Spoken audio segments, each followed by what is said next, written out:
Good day na naman. Another day, another house pictures po tayo. Welcome to Batangas City. Nandito po tayo ngayon sa Camellia Solamente located at Barangay Soro-Soro, Calzada, Batangas City, which is yung Freya Model House natin. So ano po ba meron kay Freya Model House?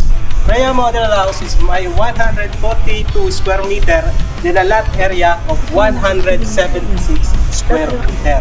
So kung titingnan nyo siya, napakalaki niyan. Yan, halos pag dinipa mo, hindi mo siya madilipan. So kung plan mo na mas malaking lote, ito yung bahay na angkop sa pamilya mo. Lalo't kung may ikay merong 3 hanggang 4 na anak, swak na swak ito sa'yo. So kung titingnan mo yung features niya, na lot niya, so kung plan mo na magpa-extend ng inyong bahay, so malaki yung magagawang extension siya. So yun ang isa sa pinakamaganda kay Freya Model House. The good thing, dahil nga si Freya ay may space dito ng 3 meters sa harap, so may space kayo para lagyan siya ng another interior design. So pwede kayo maglagay rito ng mini table habang kayo'y nagpapahinga. So kung titingnan nyo kasi, yung araw ay lubog na.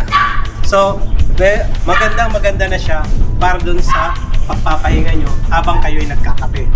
Okay guys, so napakita na natin yung ating Freya Model House. Ito po ay RFO.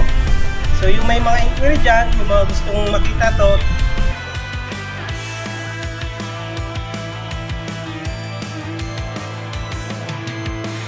come with me and you'll be in a world of pure imagination. Take a look and you'll see into your imagination.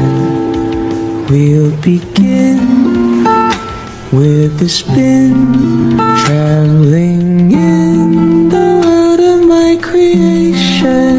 What we'll see will defy explanation.